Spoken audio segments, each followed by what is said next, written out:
বারাকাতুহু। সভাপতি সাহেব, নির্বাচন এখনো কবে হবে ছাতা কেউ জানে না। ওরা জমি রাখতেছে কার জন্য আমরা কেউ জানি? কেউ জানি না। জমি রাখার দরকার নাই। এখানেই খোলা ময়দানে, আগে তো কথা বলতে পারেন নাই, খোলা ময়দানে আজকে মনের মতো করে আল্লাহকে ডাকবেন। খুশি হবে কে? যদি বলেন কে? শুকরিয়া আদায় করছে সেই মহান মালিকের দরবারে, যিনি এত সুন্দর একটি পরিবেশ আজকে আমাদের জন্য তৈরি করে দিয়েছেন। সেই মালিকের দরবারে মাথা অবনত চিত্তে শুকরিয়া আদায় করছি, দিল থেকে আওয়াজ দিয়ে হৃদয় খুলে প্রশংসা করছি, বলছি আলহামদুলিল্লাহ। আর একটু দিল থেকে দেখি আওয়াজ রবের জন্য হয় কিনা। আই রব, তুমি একটু দেখো তো আওয়াজ আমাদের দিলে আর আছে কিনা, তুমি তো মনের খবর একটু জানো। এবারে একটু জোরে কই আলহামদুলিল্লাহ। তার মানে রবের জন্য আমাদের ভালোবাসা আছে, এটা প্রমাণিত। দুরূদ আর সালাম প্রেরণ করছে হাবিবের শানে। সকলেই হৃদয়ের সমস্ত ভালোবাসাকে উজাড় করে দিয়ে ভক্তি ভরা শ্রদ্ধা নিবেদন করে দুরূদ আর সালাম প্রেরণ করছি। সকলেই বলছি সাল্লাল্লাহু আলাইহি ওয়াসাল্লাম। আল্লাহ তাআলার কাছে পানাহ চাই, আল্লাহ সমস্ত বিপদ আপদ বালা মুসিবত থেকে তুমি আমাদেরকে হেফাজত করো। জীবনের গুনাহ তুমি মালিক মাফ করো। অনেকের আপনজন কবরস্থ হয়েছে, মাওলা সকলকে মাফ করে কবরগুলো জান্নাতের টুকরে তুমি পরিণত করো। আই রব, নতুন সুন্দর স্বাধীন বাংলাদেশ এনে দেওয়ার জন্য যারা এই যুদ্ধে মৃত্যুবরণ করেছে তাদের সকলকেই তুমি উচ্চতর শহীদ হিসাবে তুমি তাদেরকে কবুল করে নাও। একটু দোয়ার নিমিত্তে বলছি আমিন। আমরা রাজাকার রাজাকার গল্প শুনতাম, এই যুগেও এদের জন্য যদি যারা দোয়া করতে না পারবে এরা নব্য রাজাকার বলে আমরা এবার সিলেকশন করব। কথা ঠিক না? রাজনৈতিক কোনো প্রেক্ষাপট নিয়ে আমার কোনো মন্তব্য বক্তব্য নয়। তাদের জন্য হৃদয় থেকে দোয়া, আল্লাহ তাআলা আমাদেরকে কবুল করুন। আরো একবার বলছি আমিন। আপনারা যারা এখানে বসে আছেন আপনাদের একটা মর্যাদা আছে। আমার গলাটা একটু মোটা হয়ে গেছে, আগে আপনাদের বলেনি, একটা না যেহেতু প্রোগ্রাম, তাতে গতকাল আবার আপনাদের পাশে বেড়াশোলাতে আমার প্রোগ্রাম ছিল, আপনারা হয়তো শুনেছেন। ওখানে আমাদের প্রধান আকর্ষণ যিনি ছিলেন শিল্পী কবির বিন সামাদ, যে কোনো কারণবশত, কারণটাও অনেকেই জানেন, উনি আসতে পারেন নাই, যার জন্য আমাকে একটা 3 ঘন্টা ঝাড়তে হয়েছে। কয় ঘন্টা ছিলেন ওখানে কেউ আপনারা? আচ্ছা, এই যে অনেকে, আরে মাশাআল্লাহ, আমার সাথে অনেকে সাক্ষাৎ করছে অবশ্য, যে আমি চান্দরে থেকে বেড়াশোলা, এই বেজিমারা নাকি, সেখান থেকেও লোক আসছে, দেখা করছে। তো সেখানে অনেক সময় আমাকে কথা বলা লাগছে, এই জন্য কয়েক মিনিট সময় দিলে, আর আপনাদের দোয়াটা যদি থাকে একটু দোয়া করবেন না আপনারা আমার জন্য, তাহলে আল্লাহ তাআলা চাইলে ইনশাআল্লাহ কণ্ঠটা ঠিক হয়ে যাবে ইনশাআল্লাহ। একটু দোয়া করে দেন, আল্লাহ যেন পরিপূর্ণ সুস্থতার নিয়ামত দান করেন, বলি আমিন। আর একটু জোরে বলি আমিন। আমি আগে একটু ঠিক করে নিই আপনাদের সম্পর্কে রব একটা ঘোষণা দিয়েছে, এখানে যারা বসেছেন, যারা বাইরে আছেন তাদের সম্পর্কে না। রব্বে কারীম ঘোষণা করেন,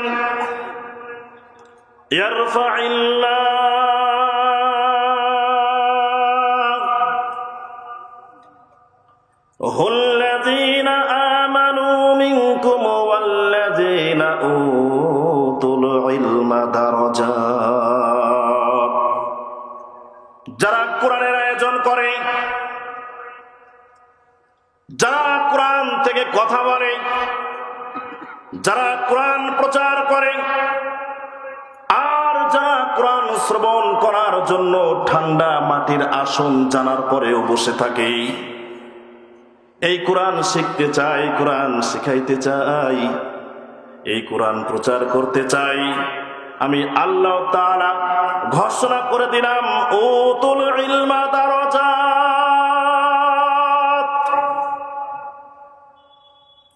আমি আল্লাহ নিজ দায়িত্বে তাদের সম্মানটা বাড়িয়ে দিই, বলি সুবহানাল্লাহ। আপনাদেরকে বলতেছে, স্টেজে যারা আছে, আপনারা যারা আছেন, বাইরে যারা আছে তাদের কিন্তু বলতেছেন, যারা স্টেজের ভিতরে আছেন তাদেরকে বলতেছেন আল্লাহ আপনাদের সম্মান বাড়িয়ে দিবে। ওয়াকাফা বিল্লাহি শাহিদা, রবের সাক্ষ্যর চাইতে চিরন্তন সত্য সাক্ষী আর কি কিছু হতে পারে? আহা, জোরে বললেন না তো, হতে পারে? রবের সাক্ষী চিরন্তন সত্য, তার মানে আপনাদের সম্মান বাড়িয়ে দিবেন একজন, তিনি কে? রাসূল সাল্লাল্লাহু আলাইহি ওয়াসাল্লাম ঘোষণা করেছেন, তাকে যদি আপনাদের সম্পর্কে, আমাদের সম্পর্কে এই মুহূর্তে জিজ্ঞাসা করা যায়, তিনি জবাব দিয়ে গিয়েছেন, খায়রুকুম মান তাআল্লামাল কুরআনা ওয়া আল্লামা। দুনিয়ার ভিতরে সর্বোত্তম হলো তারা কোরআন শেখে, শিখতে চায়, প্রচার করে, কোরআনের শ্রোতা হয়, ছাত্র হয় যারা। আমি রাসূল বলে গেলাম দুনিয়ার ভিতরে সর্বোত্তম ব্যক্তি হয়ে গেছে তারা। সুবহানাল্লাহ। আল্লাহ আপনাদের সম্মান বাড়াবে। একটু জোরে বলেন তো, কে যেন বাড়াবে? আল্লাহ। দ্বিতীয়ত রাসূল বলেছেন আপনারা সর্বোত্তম। আচ্ছা বলেন তো, আমার সারা পৃথিবীর মানুষ যদি আমাকে এখন দুষ্কৃতি বলে, যদি এখন আমাকে খারাপ বলে, যদি এখন আমাকে কোন রকম কোন মন্তব্য করে এখান থেকে নামিয়েও দেয়, আর আমার রব যদি আমার সম্মান বাড়িয়ে দিয়েছে, এই কথা তিনি নিজে বলেন, আমার রাসূল যদি বলেন ইনি সর্বোত্তম ব্যক্তি, সারা পৃথিবী একদিকে, আমি আমার আল্লাহর রাসূলের দিকেই থাকবো। বলেন ঠিক কিনা? কারণ এটা রাসূলের কথা, আল্লাহর কথা। তাদের কথার চাইতে চিরন্তন সত্য কথা আর কি হতে পারে? স্টেজের ঠান্ডা পানি ঠানি বা গরম পানি একটু দিয়েন। এখন যারা আসে নাই, বাইরে বসে আছে, তাদের সম্পর্কে কি কথা? রব কিন্তু সেটাও জানিয়ে দিয়েছেন, ওয়ামান আ'রাদা আন যিকরি ফাইন্না লাহু মাঈশাতান দানকা ওয়া নাহশুরুহু ইয়াওমাল কিয়ামাতি আ'মা।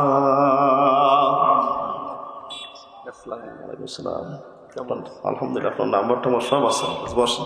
চেয়ার দিলে ভালো হতো, আমাদের এভাবে বসে থাকা কষ্ট। যারা এই প্যান্ডেলের বাইরে রয়েছেন, যারা কোরআন থেকে মুখটা ফিরিয়ে নিয়েছেন, রব তাদের সম্পর্কে সুন্দর করে ডাক দিয়ে বলছেন, দুনিয়ার ভিতরে যারা কোরআন থেকে মুখ ফিরিয়ে নিবে, যারা কিয়ামতের ময়দানে অন্ধ হয়ে উঠবে, তারা চিৎকার দিয়ে বলেন তো ঘোষণাকার? আরো জোরে বলেন ঘোষণাকার? দুনিয়াতেও কোনো মানসিক শান্তি ওরা পাবে না। 10 তলা 20 তলা বিল্ডিং এর মালিক ওরা হতে পারে, হাজার হাজার কোটি টাকার মালিক ওরা হয়ে যেতে পারে। আমি আল্লাহ বললাম দুনিয়ার ভিতরে ওর মানসিক সুখটা আমি আল্লাহ নিজ দায়িত্বে কেড়ে নেব। ও বন্ধুরা আমার, আপনারা বলেন তো দেখি, আমার রব যদি আমার সুখটা কেড়ে নেন, সারা পৃথিবীর সমস্ত সম্পদ তো দূরের কথা, সারা পৃথিবীর আমার মতো ছোটখাটো হুজুর তো দূরের কথা, কাবা শরীফের ইমাম এসেও যদি কোরআনটা খতম করে করে করে করে পানিতে ফু দিয়ে পানি খাওয়াই, আর আমার রব যদি বলে তোর শান্তি আমি কেড়ে নিলাম, বলেন তো দেখি আমাকে কেউ কি শান্তি দিতে পারে নাকি? শান্তি দেওয়ার একচ্ছত্র মালিক একজন, তিনি কে? এজন্য দেখেন না, হাজার হাজার কোটি টাকার মালিক ঘুম আসে না, ঘুমের বলি না খাইলে সাদা ঘুম আসে না। আর গরিব মানুষ রিক্সা চালায়, ভ্যানওয়ালা, কুরিয়ালা, ঠেলাওয়ালা, মাঠে কাজ করে, রাতে একদম গরুর গোশ খাক অথবা ঝাল পেঁয়াজ দিয়ে ভাত খাক, ঘুমাইলে মনে হয় ওর বাড়ির পাশ দিয়ে ট্রাক্টর চলতেছে। এই সুখ দেওয়ার মালিককে জোরে বলেন, মালিককে। এই জন্য আমরা যারা বাইরে আছি, আপনারা এটা মনে করেন না যে আপনারা বিরাট পজিশনে আছেন, আপনারা লাভ করতেছেন, আপনারাই ক্ষতির ভিতরে আছেন। আসুন আমরা এই ক্ষতির ভিতরে না পড়ে এই মাহফিলে এসে গুছিয়ে বসে যাই। আল্লাহ তাআলা আশার বসার তৌফিক দান করুন। একটু চিৎকার দিয়ে বলি আমিন, আর একটু জোরে বলি আমিন। কোরআন সুন্নাহ থেকে বাইরে গেলেই অশান্তি, যার প্রমাণ দেওয়ার জন্য বাইরের রাষ্ট্রে যাওয়ার আর দরকার নাই, বাংলাদেশে তার প্রমাণ। কথা কন না কেন? কোরআন সুন্নাহ যখন আস্তে আস্তে করে মানুষের ভিতর থেকে সরানোর সার্বিক ষড়যন্ত্র করেছে, তখন এই জাতির উপরে অভাব অনটন ঘিরে ধরেছে, জিনিসের দাম ঊর্ধ্বগতি হয়েছে, টাকা পয়সা লুটপাট হয়েছে, মানুষ যে কামাচ্ছিল বেশি সে কামিয়ে গিয়েছে, আর আমরা কর দিতে দিতে দিতে দিতে দিতে দিতে একটা রুম আগে ছিল 8 টাকা, সে এখন হয়ে গেছে 800 টাকা, তাও নাকি ঋণ শোধ হয়নি। আমরা দিয়ে মরেছি, ওরা লুটপাট করে খেয়ে খেয়ে সব বিদেশে পাচার করেছে। বলেন ঠিক কিনা? আরো জোরে বলেন ঠিক কিনা? শুধুমাত্র এই কোরআন থেকে, ইসলাম থেকে নিজেকে সরিয়ে নেওয়ার জন্য বিশ্বাস করুন, আপনি যে দলই করেন না কেন সেটা আপনার চয়েস, আপনি করতেই পারেন, এটা আপনার ব্যক্তিত্ব। কিন্তু আমি সব জায়গাতে বলি, আমার পরিচয় আমি আমলিগ নাকি মুসলমান। সবাই বললে না তো ভাই? বিএনপি নাকি মুসলমান? জামাত নাকি মুসলমান? চরমোনা নাকি মুসলমান? আগে মুসলিম তারপরে দল। কতক্ষণ ঠিক না ঠিক? আমরা সব সহ্য করতে পারি, এই কোরআনের অবমাননা, আল্লাহর অবমাননা, রাসূলের অবমাননা এই দেশের তাওহীদ জনতা দেখিয়ে দিয়েছে। যখন তাদের উপর চড়াও হয়ে এই কোরআনকে আস্তে আস্তে করে জনগণের ভিতর থেকে সরিয়ে নেওয়ার সর্বোচ্চ চেষ্টা যখন বিগত সরকার করেছে, আমরা দেখেছি একজন নামাজি ওলামা হওয়ার পরেও যারা নারী নর্তকী মদের আড্ডা সরাই বসেছিল, তারা পর্যন্ত জালিলকে বিদায় করার জন্য 5ই আগস্টের দিনের বেলায় পুরো রাজপথ কাঁপিয়ে আগুন ধরিয়ে জালিলকে বিদায় করে ছেড়েছে। বলেন ঠিক কিনা? পারি চাইছি তো, কই বোতল দেবেন? ঠান্ডা হোক গরম হোক, কেবল গলা অর্ধেক ক্লিয়ার হয়ে গেছে। আর আপনারা 5 মিনিট দেন, এভাবে চলছে প্রতিদিন আলহামদুলিল্লাহ। এতগুলো হুজুর একটু মাঝে মধ্যে তাকবীর মারলে আমাদের একটু সুবিধা হয়। আসুন, আমরা সেই জালিমদের বিদায়ের কথা চিন্তা না করে তাদের থেকে শিক্ষা নিয়ে মহাগ্রন্থ আল কোরআন থেকে আমি একটি সূরা সাজেস্ট করেছি। আমরা তা থেকে কিছু আমলিয়াতের কথা শুনবো ইনশাআল্লাহ, কিছু জীবন পরিবর্তনের কথা শুনবো ইনশাআল্লাহ। তার আগে আমরা একটু জিকির করি। বসে যান জোরে, এই যে ফাঁকা জায়গাটা। আচ্ছা, জিকিরের আগে আমি একটু প্রশ্ন করি, আপনারা বলেন তো দেখি। ইন্নাল্লাহা ইয়া'মুরু বিল আদলি ওয়াল ইহসান ওয়া ইতাইযিল কুরবা ওয়া ইয়ানহা আনিল ফাহশাই ওয়াল মুনকারি ওয়াল বাগই ইয়া'iযুকুম লা'আল্লাকুম তাযাক্কারুন ফাযকুরুনি আযকুরকুম ওয়াশকুরুলি ওয়া লা তাকফুরুন। জুমার দিনে ইমাম সাহেব এই কথা বলেছে, দাঁড়িয়ে কাতার সোজা করি, কাতার পূরণ করি, বলে না? বলে এই কথা বলে আপনাদের দিকে? মহিলা প্যান্ডেলে তো জায়গা হবেই না। আমি একটু যেহেতু আমার আছে মালিশ, ওই যে আগে একবার বললাম যে বউ না জানে 10 মাস পেটে সন্তান ধারণ করে ডেলিভারি দেওয়ার যন্ত্রণা কত, আর হওয়ার পরে চুমো খাতে স্বামীর খুব ভালোই থাকে। 10 মাসে জ্বালা যা গেছে ও তার কেউ বোঝে না, ঠিক না? তাই আমার হচ্ছে আজকে বউ মার্কা লোক। আমি রাগ করলেন? মা বোন, আপনাদেরকে আমি বারবার বলছি, আমি আলোচনায় ঢুকলে আর বলতে পারবো না। আপনাদেরকে আমি বারবার বলছি, অনুরোধ করে বলছি, আপনাদের সন্তান বা ভাই হিসাবে যার সামনে যতটুকু জায়গা ফাঁকা আছে আমরা পূরণ করে বসি। এখন আপনাদেরকে বললাম, ইমাম সাহেব যে বলে যে দাঁড়িয়ে কাতার সোজা করি, কাতার পূরণ করি। আচ্ছা, আপনারা ফতোয়া দেন, হুজুর লাগবে না, এই কাতারের মাঝখানে ফাঁকা থাকলে ওই ফাঁকা জায়গায় যেন কি থাকে? হ্যাঁ, জানে তো, ভালোই তো হতো। দেখো, মুক্তি লাগে ফটো দেওয়ার জন্য। কি থাকে ফাঁকা জায়গায়? সত্যি ওই জায়গায় তাহলে কি আছে? শয়তান আছে না? বড় শয়তান। আচ্ছা, আমরা কি শয়তানের সাথে আর থাকতে চাই? যারা বললেন না মনে হয় একটু, হুজুর হ্যাঁ আমি শয়তানের সাথে থাকতে চাই। শয়তানের সাথে থাকলে এ ভাই উঠে যাচ্ছেন, তার মানে কি আপনি কি শয়তান আপনাকে নিয়ে যাচ্ছে নাকি? না ভাই, যাবেন না। আর এই যে দেখেন, আর 2-2.5 ঘন্টা পরে এখানে আর কেউ থাকবে না। এজন্য আমরা শয়তানকে স্থান, বিশেষ করে যুবকরা পিছনে বসে আছে, এই যুবকরাই তো শয়তান মার্কা লোকগুলোকে সরাইছে। কথা কয় না কেন? তো যুবকরা এখন পিছনে কেন? যুবকরা আমাদের কলিজা। বিশ্বাস করুন, আমি নিজেও ছাত্র ছিলাম, এখন শিক্ষক হয়েছি।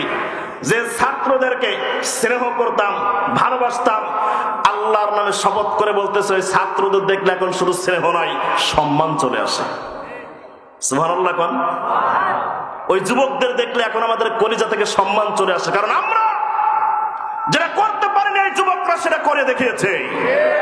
আরো জোরে বলেন ঠিক কিনা? এত যারা করতে পারে, এই ফাঁকা জায়গাটা তারা পূরণ করতে পারবে না? হায় রব, তুমি দেখো, শয়তানের সাথে বসবাস করতে চাই যে সামনে ফাঁকা রাখবে সেই, বা পাশে ফাঁকা রাখবে সেই। রব, এবার তোমার কাছে বিচার দিলাম, তুমি শয়তান ঘাড়ে না কান সহ মাথার ভিতর দরকার দিয়ে দিও। এবার দেখেন তো কার সামনে কতটুকু ফাঁকা আছে।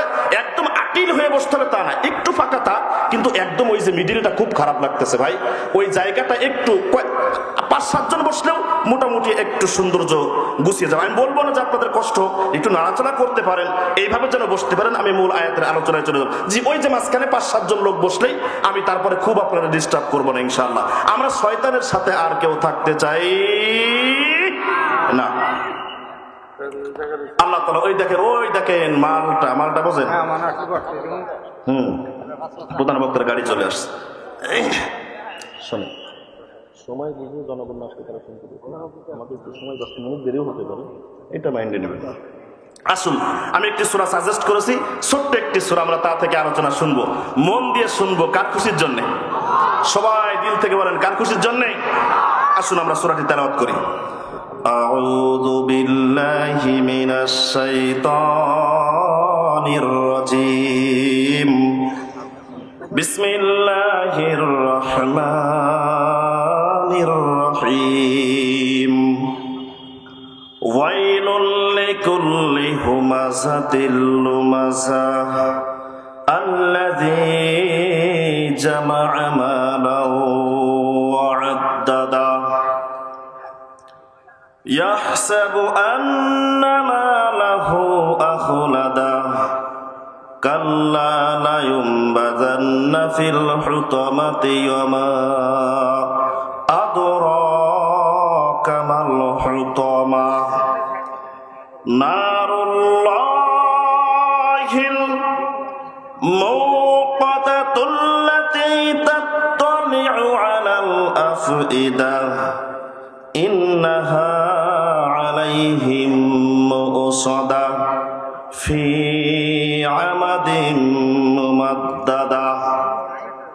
ছোট্ট একটি সূরা। জি ভাই, কোনো সমস্যা?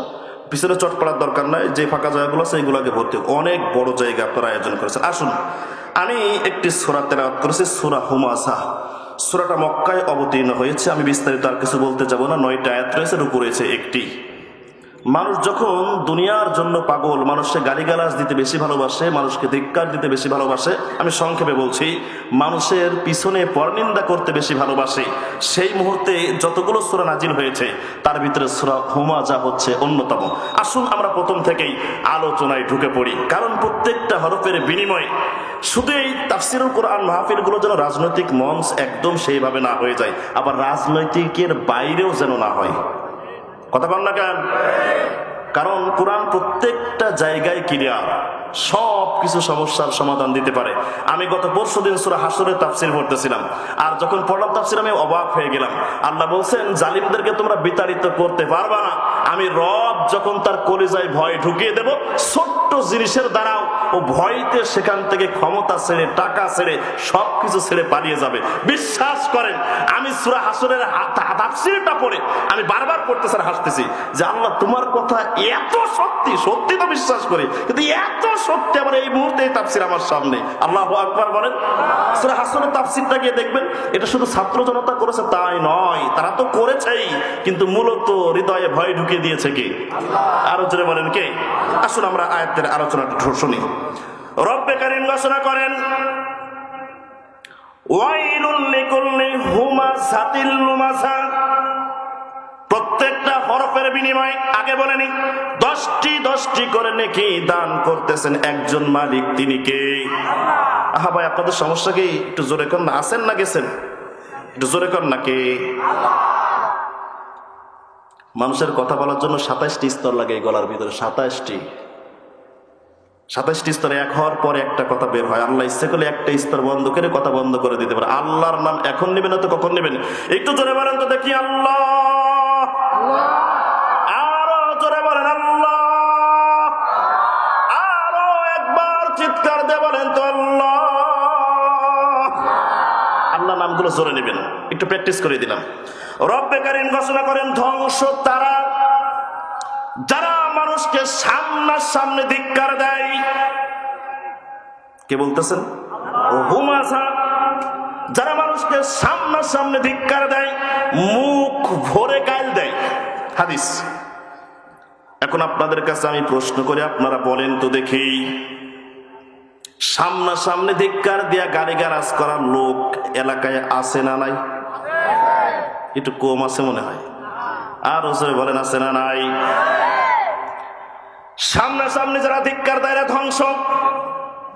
স্বাভাবিক নিয়ম অনুযায়ী ধিক্কার দেওয়ার কারণগুলো রব যেগুলো ঘোষণা করেছেন, প্রথম পর্যায়ে ধিক্কার দিয়েছে নবী রাসূলদেরকে। বিনা কারণে, বিনা অন্যায়ে তাদেরকে ধিক্কার দিয়েছে, সেই সময়ের মানুষজন গুলো মানুষকে ধিক্কার দিয়েছে, নবীদেরকে ধিক্কার দিয়েছে। কারণটা কি? আল্লাহ তাদের সম্পর্কে বলেছেন, কুনতুম খায়রা উম্মাতিন লিন-নাসি তা'মুরুনা বিল মা'রুফি ওয়া তানহাউনা আনিল মুনকার।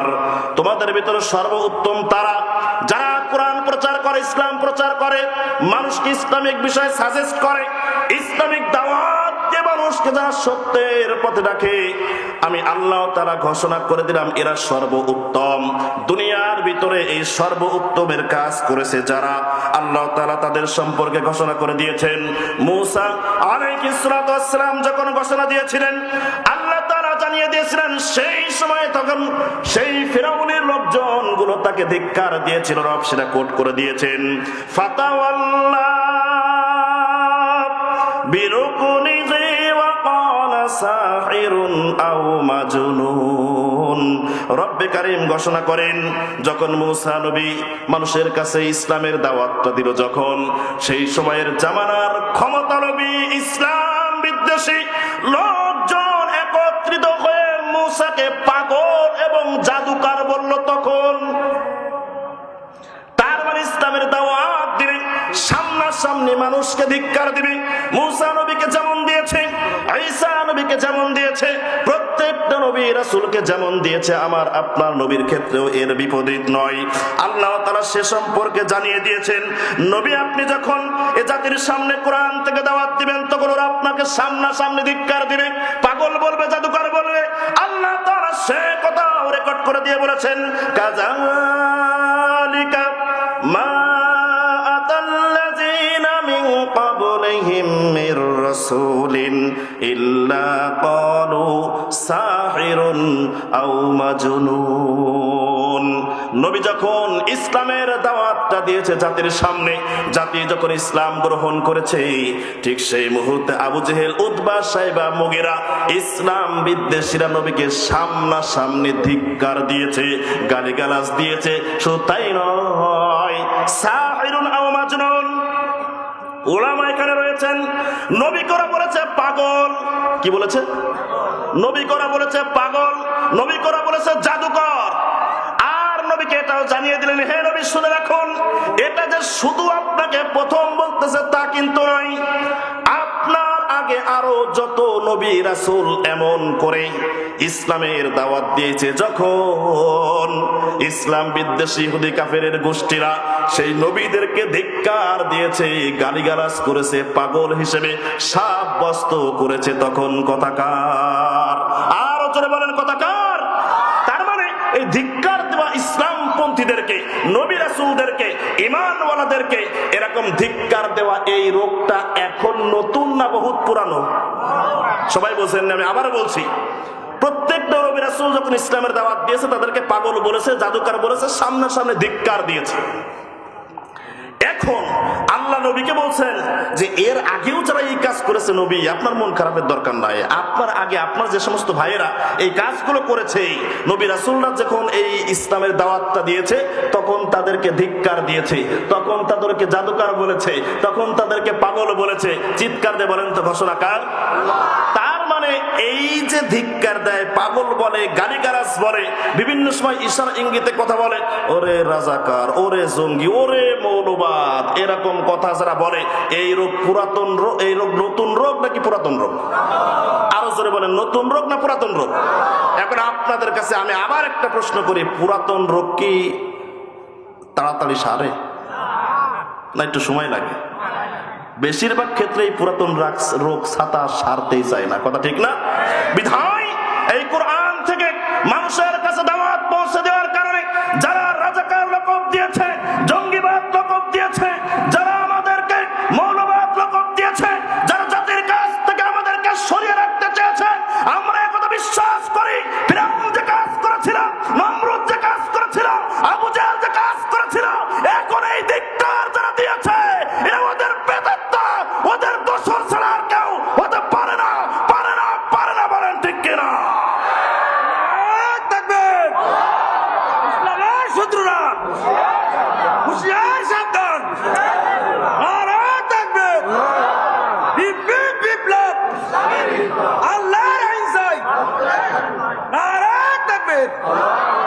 আলহামদুলিল্লাহ, কষ্ট হয়ে গেল।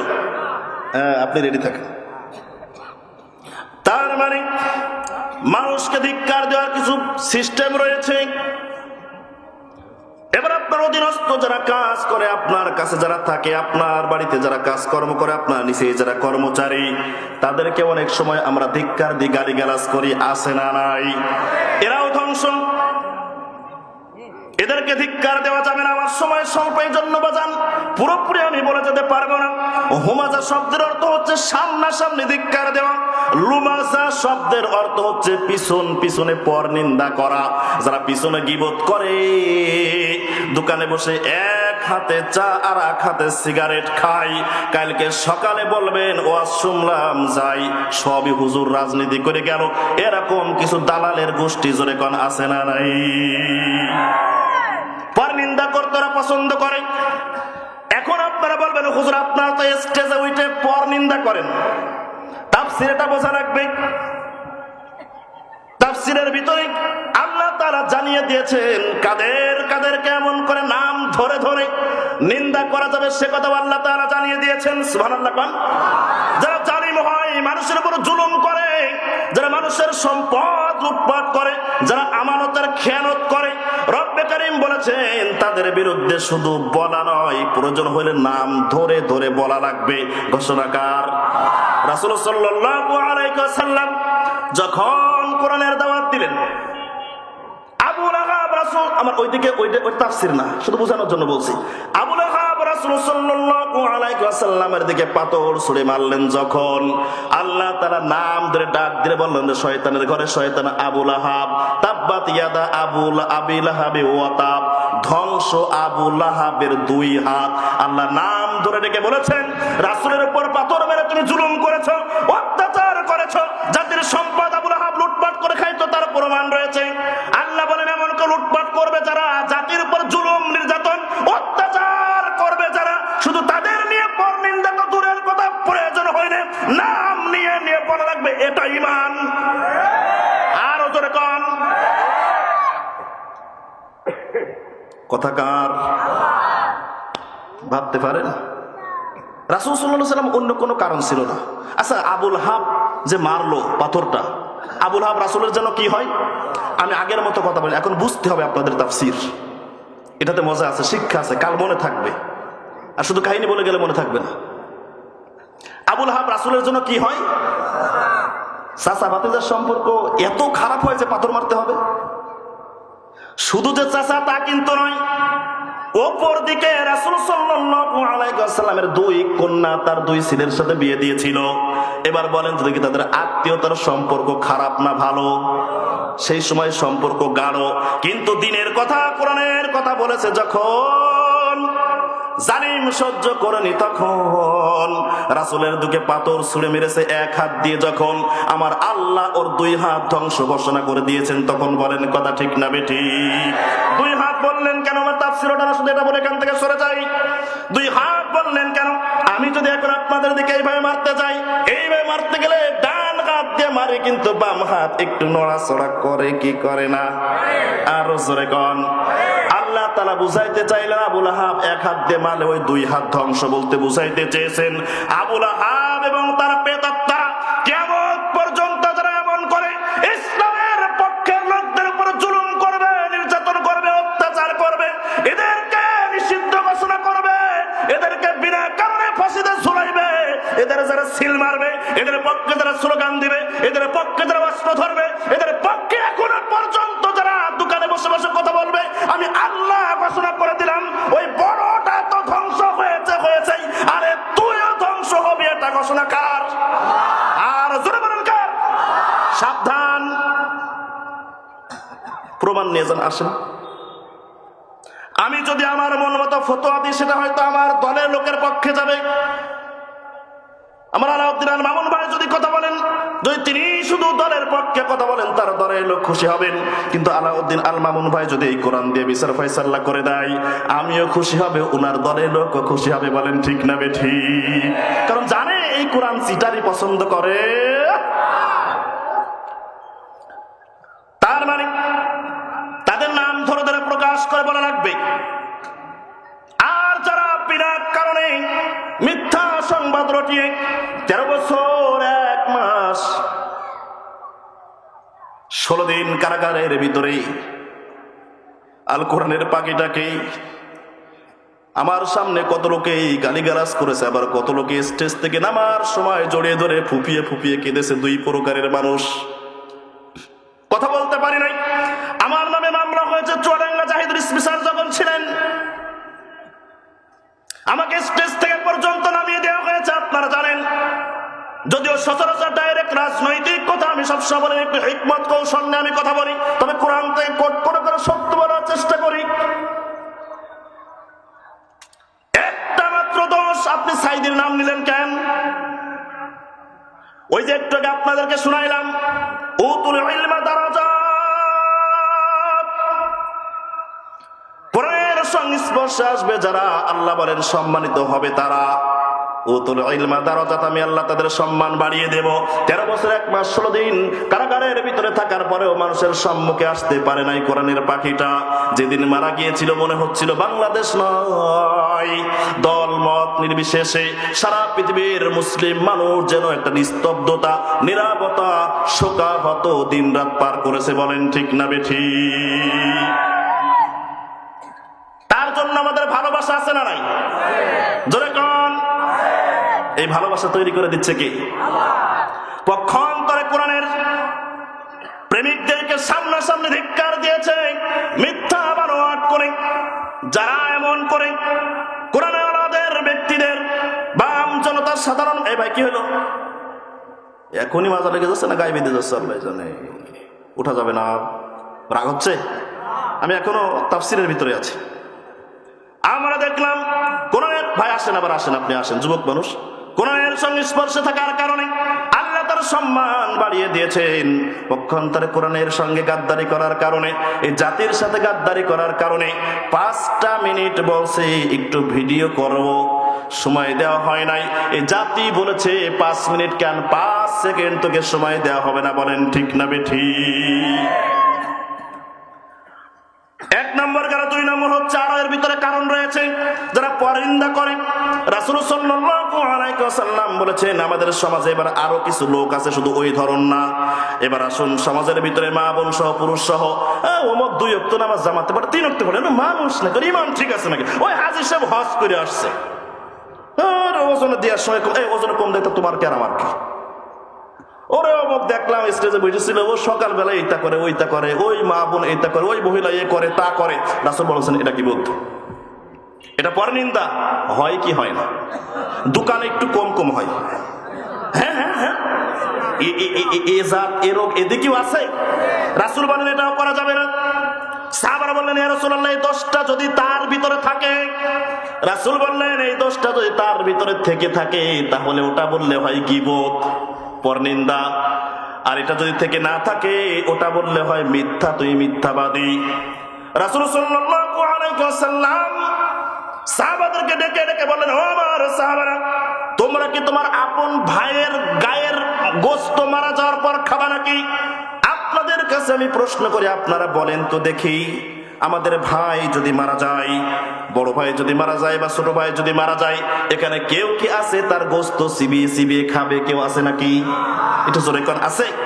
আর রাসূল বলেন মানুষের দোষ নিয়ে যারা সমালোচনা করে, আলোচনা করে, ইসলামিক কাজ বাদে, জালিমদের বিরুদ্ধে বাদে, শোনেন এখানে কারণ রয়েছে। যারা জালিম এদের বিরুদ্ধে বলা যাবে, যারা আমানতের খেয়ানত করে এদের বিরুদ্ধে বলা যাবে। বিবাহর ক্ষেত্রে পরিবারের কেউ খোঁজ নিলে এখানে সত্য বলা লাগবে, এটা গীবত হবে না। একজনের কাছে কেউ আমানত রাখবে, টাকা হোক বা যে কোনো সম্পদ, ও যদি লুটপাট করে খাওয়া লোক হয় তার সম্পর্কে সঠিক তথ্য জানিয়ে দেওয়া লাগবে, এটা গীবত বা পরনিন্দা হবে না। তার মানে এরকম কয়েক জায়গায় সত্য কথা বললে গীবত হবে না। ঘোষণাকার জোরে বলেন, ঘোষণাকার। রাসূল বলেন এরকম কারণ বাদে যদি তোমরা কাউকে নিয়ে সমালোচনা করো, আলোচনা করো, পরনিন্দা করো, গীবত করো, তোমার ভাই মরলে গোশত তুমি যেভাবে খাইতে চাইলে না, আমি রাসূল বলে দিলাম তার সামনে বা পিছনে যদি তোমরা আলোচনা সমালোচনা করো, তোমরা যেন তোমার মরা ভাইয়ের গোশতটাই খাইলে। বলেন নাউজুবিল্লাহ। তার মানে এরা ধ্বংস, যারা সামনাসামনি ধিক্কার দেয় এবং যারা পিছনে পরনিন্দা করে। আমার সময় স্বল্পের জন্য শুধু টাচ দিয়ে চলে যাব। এবার একটু দিল করে বসেন, রব্বে কারীম পরের আয়াতে কি বলছেন আল্লাযী জামাআ মালান ওয়া আদ্দাদা, ধ্বংস তারা যারা সম্পদ জমা করে রাখে আর গুইনে গুইনে রাখে। এবার আসেন, কি বলতেছেন? এদিকে অ্যাটেনশন হয় না এবার। ওয়ালাইকুম আসসালাম ওয়া রাহমাতুল্লাহ। ওয়ালাইকুম আসেন, স্টেজে চলে আসেন। রব্বে কারীম ঘোষণা করতেছেন ধ্বংস তারা জামা আমাল, যারা সম্পদ জমা করে রাখেন। এখানে আমি আপনাদেরকে আরেকটু ক্লিয়ার করে দিই, ভয় পাওয়ার কোনো কারণ নাই। আমি হুজুরও সম্পদ জমা করি, এটা দোষের না। ভালো করে বোঝেন তাফসীরটা। আমি হুজুরও কিন্তু টাকা গুইনে গুইনে রাখি, কিন্তু শুধু মাহফিল থেকে যা দেয় এইটা আজ পর্যন্ত গুনি নাই। আল্লাহর কসম করে বলতেছি গুনি নাই, আর কোনোদিন গুনবো না। ফুল নিয়ত আমি আমার রবকে, একটু বলেই ফেলি, আমি আমার রবকে তাহাজ্জুদের সিজদায় গিয়ে বলেছি, মালিক যদি টাকা আমাকে দাবি করে নিতে হয়, টাকা যদি আমাকে গুনে নিতে হয়, আর এই মাহফিলে গিয়ে যদি আমার অকল্যাণ হয়, আমার তাফসীর মাহফিলে কোনো বক্তা হওয়ার ইচ্ছা নাই, কোনো দরকার নাই। দুনিয়া মাত্র কয়েকদিনের, ওই টাকা পয়সা দাবি করে কোরআন প্রচার করার মতো নিমক হারামি যেন আমার মতো ছেলেমেয়ের দ্বারাই না হয়। আরে গতকালকে একটা দাওয়াত নিলাম কুষ্টিয়াতে, বলছে হুজুর বাজেট কত? আমরা আপনাদের বাজেট কত? বলে একটা টার্গেট আছে। আপনাদের টার্গেট, আমার বাজেট। আমি দ্বিতীয় কোনোদিন কোনো কথা কোথাও বলি বাজেট, ওরা বলতেছে বাজেট কত? আপনাদের বাজেট, মানে আমাদের তো একটা বাজেট আছে, ওই বাজেটই তো আমার বাজেট। এটাই হওয়া উচিত। যদিও আমি যে অনেক ভালো তা বলছি না, কিন্তু অনেক জায়গায় দেখতেছি টাকা আগে পেড না হলে স্টেজে বক্তা আসতেছে না। গতকালকের খোঁজটাই নেন, কথা কয় না কেন? এই কথা বললে এই নেতাদের সামনে আমাদের মান থাকে। আরে কথা কন না কেন? আপনারা এত কষ্ট করে এই মাহফিলের আয়োজন করেন, কি আশ্চর্য ব্যাপার। কি জবাব দেবো বলেন তো দেখি? একটা মাহফিল আয়োজন করতে এই হেল্পারি করে তো এখন এই কন্ট্রাক্টরিতে বসেছে। এই হেল্পারি আমার করা সারা, আমি জানি কত কষ্ট হয়, তারপরে অগ্রিম টাকা না দিলে আসবো না। এটা বিয়াদবি। এটা কেন করেন? এটা বাদ দেন। আল্লাহ সঠিক বুঝ দান করুন, যদি বলি আমিন। তবে হ্যাঁ, অনেক কর্তৃপক্ষ অধিকাংশ জায়গায় বা অনেক জায়গায় বা কিছু কিছু জায়গায় রয়েছে যারা মেহমানকে ঠকান, তারাও যদি এটা না করেন, আল্লাহ উভয়কেই বুঝ দান করুন, যদি বলেন আমিন। আমিও টাকা জমা করি, গুনে গুনে রাখি। এখানে জমা করা মানে বোঝানো হয়েছে কি? রব্বে কারীম বলেন জমা করতে গিয়ে ওরা হালাল হারাম দেখে না। হারাম পথে উপার্জন করে হইলে ওর টাকা পয়সা জমা করা লাগবে। আদায়ের সময় তাহলে এখানে একটু চুপ করেন। জি, হারাম উপার্জন করে হইলে ওর টাকা পয়সা গুছানো লাগবে। বাংলাদেশে আমরা দেখলাম একজনই ৩৬,০০০ কোটি টাকা জমা করেছে। কি প্রমাণ আছে না? আরে কথা কন না কেন? বলেন তো দেখে, একটা মানুষের জীবন চলার জন্য হারাম আর কত উপার্জন করার আগে ওর জন্য ধ্বংস আল্লাহ বলে দিয়েছেন। যারা গুনে গুনে সম্পদ জমা করে, তার মানে ওরা বুঝাইতে চাই এই সম্পদে আমার সব, এই সম্পদ আমার কাছে থাকবে। এই সম্পদ গুছাইতে গিয়ে মরণের কথা ভুলে যাই, জাতির কথা ভুলে যাই, হারাম উপার্জন করে। হারাম উপার্জন করে টাকা পয়সাগুলো গচ্ছিত রাখে, ভালো কাজেও ব্যয় করে না। যারা ধ্বংস তারা। ঘোষণাকার, আরো জোরে বলেন ঘোষণাকার। আরে এবার আসুন নিজের পরিবারের দিকে। অনেক মানুষ রয়েছে স্ত্রী অসুস্থ হইলেও গচ্ছিত টাকা খরচ করে বাড়িওয়ালা তথা ওয়াইফ স্ত্রীকে চিকিৎসা করাইতে চায় না, সন্তানকে ভালো কাজে দেওয়ার জন্য টাকা পয়সা খরচ করতে চায় না। মাহফিল হোক, তাফসীর মাহফিল হোক, ওয়াজ মাহফিল হোক, সিরাত মাহফিল হোক, মসজিদ মাদ্রাসায় টাকা পয়সা দিতে চায় না। এরকম লোক একটু জোরে বলেন তো দেখি পৃথিবীতে আছে না নাই? এরকম লোক ধ্বংস। পিতামাতার পিছনে গচ্ছিত টাকা খরচ করতেছে না, বলে আমার মা অসুস্থ হয়ে টাকা এই পরীক্ষা করতে নিয়ে গেলাম, এন্ডোস্কোপি করালো ৩,০০০, আর হার্ট পরীক্ষা করলো, আলট্রাসাউন্ড করলো, হাবিজাবি দিয়ে ৬,৬০০ টাকা সাদা পরীক্ষায় খরচ হয়ে গেল। ডাক্তার ফিস ৭,৭০০ টাকা, যাতায়াত ২,০০০, ৯,৫০০। আরে কত টাকা খরচ করে, আর কোনো ওষুধ রয়েছে ৪,০০০ টাকা, ১৪-১৫,০০০ টাকা খরচ হয়ে গেল। মান নিয়ে সাঁতার পারা গেল না। বেটা পাগল কোথাকার, ও ধ্বংস কোথাকার। আচ্ছা, আমি কি বানিয়ে বলছি না? তাফসীরে আছে, আল্লাহ বলছেন ও ধ্বংস। যে মা বাবার পিছনে খরচ করে এমন আফসোস করে ধ্বংস, আর থাকার পরেও যে খরচ করতে চায় না ও আর ডবল ধ্বংস।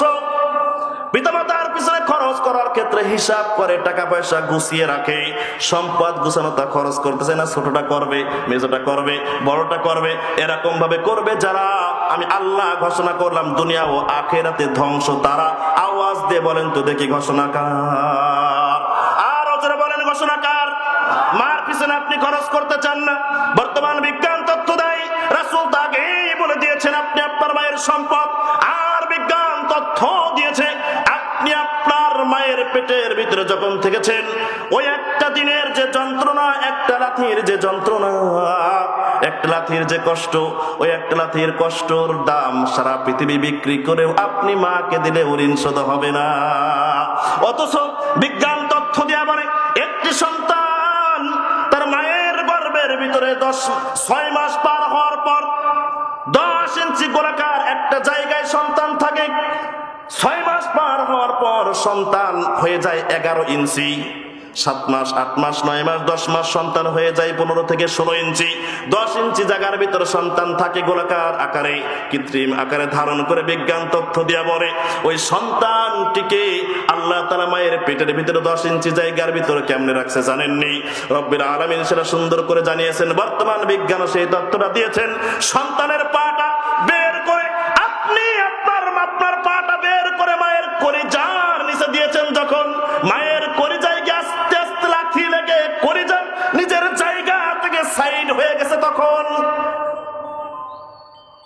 সর্বনিম্ন যে সন্তান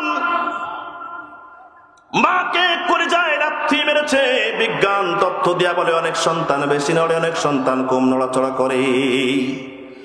যে সন্তান কম নড়াচড়া করে ওই সন্তান 4500 বার তার মায়ের কলিজায় লাথি মারে।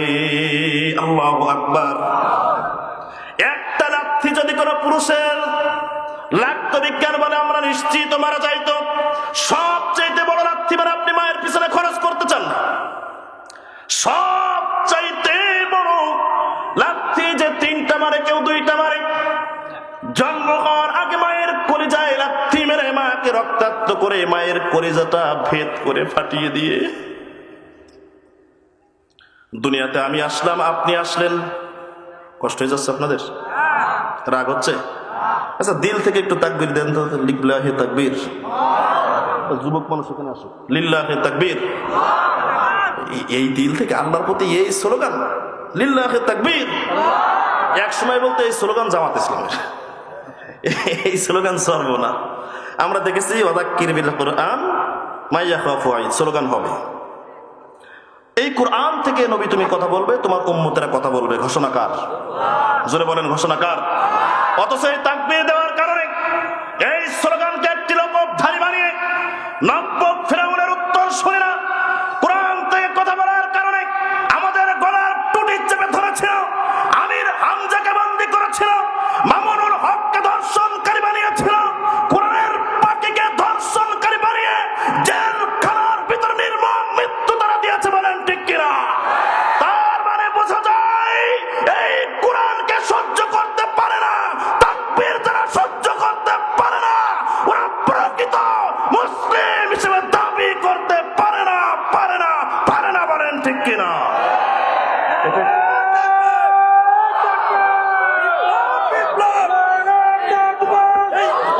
এটা লাগবে, এটা লাগবে, এটা।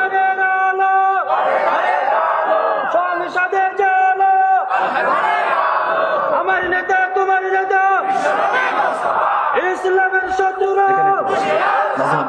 ফেলে দেবেন, ফেলে দেবেন।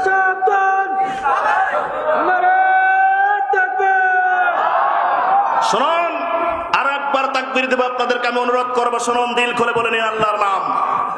কারণ আমি জন্মের পর আবার কানে বেজেছে আল্লাহু আকবার, আপনার কানে বেজেছে আল্লাহু আকবার। আমি রাতের বেলায় সারা জান শুনে আল্লাহু আকবার স্লোগান শুনে ঘুমাইতে যাই। এটা কোন দলের তাকবীর, কোন দলের স্লোগান, এটা আমার বিবেচ্য বিষয় নয়।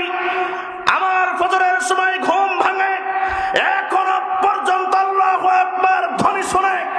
আমরা জন্ম থেকে মৃত্যু পর্যন্ত নামাজের দাঁড়ায় আল্লাহু আকবার ধ্বনি শুনে। আমার জানাজায় শেষ তাকবীর হয় আল্লাহু আকবার। বিদায় আল্লাহু আকবার যারা দূর করতে চাইবে তাদেরকে বাংলার ভূখণ্ড থেকে জাতি দূর করে দেবে। বলেন ঠিক কিনা?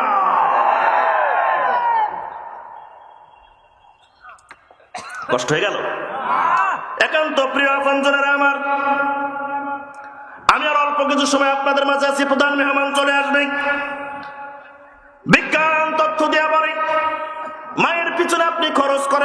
করে রাখেন, আপনি ধ্বংস। বিজ্ঞান তথ্য দিয়ে বলে, মা সন্তানকে দুনিয়াতে পাঠানোর আগে যে রাত্রিটা খায়, মায়ের কলিজা ফেটে যায়। অনেক মা সাধারণ নরমাল ডেলিভারিতে 1.5 থেকে 2 কেজি পর্যন্ত রক্ত বের হয়, মা জ্ঞান হারিয়ে ফেলে। কিন্তু কি আশ্চর্যের ব্যাপার, সন্তান যখন ওয়া ওয়া করে কান্না শুরু করে দেয়, মায়ের কলিজাটা নাড়াচাড়া শুরু হয়ে যায়, মা সহ্য করতে পারে না। 10 মাস তো যন্ত্রণা দিলাম, সমস্ত যন্ত্রণা ভুলে সন্তানকে কোলে তুলে চুমু খেয়ে বুকের দুধ পান করিয়ে আপনাকে বাঁচিয়ে রেখেছে আপনার মা, আমাকে বাঁচিয়ে রেখেছে আপনার মা।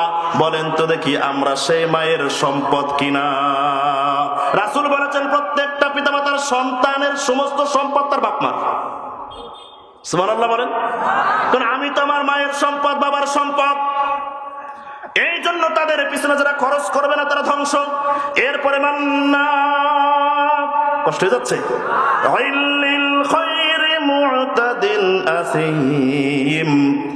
আল্লাহ তার রাসূলকে ডাক দিয়া বলেন, নবী, দুনিয়াতে খারাপ মানুষ চিনার উপায় রয়েছে কয়েকটি। তার ভিতরে অন্যতম হচ্ছে খারাপ মানুষ যারা ভালো কাজে বাধা প্রদান করে তারা। ঠিক না বে ঠিক? আপনারা বলেন তো দেখি, ভালো কাজে বাধা প্রদান করেছে কি একটা অবস্থা। 10 জন মহিলা মিলে একটু কোরআনের তালিম দিচ্ছে, কয় ওই দল করে তাড়াতাড়ি ধরে নিয়ে আসো, হয়েছে কি হয় নাই?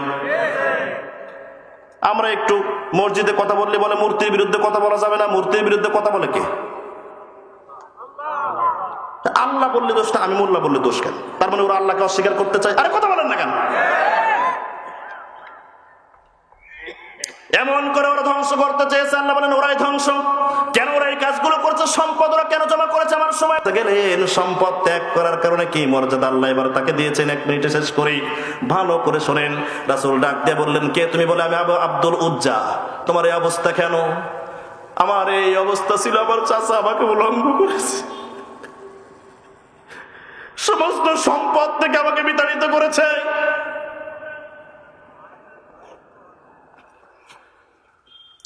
আমার চাচা আমাকে ত্যাগ করিয়েছিল, আমি সম্পদ ত্যাগ করেছি, ঈমান ত্যাগ করি নাই।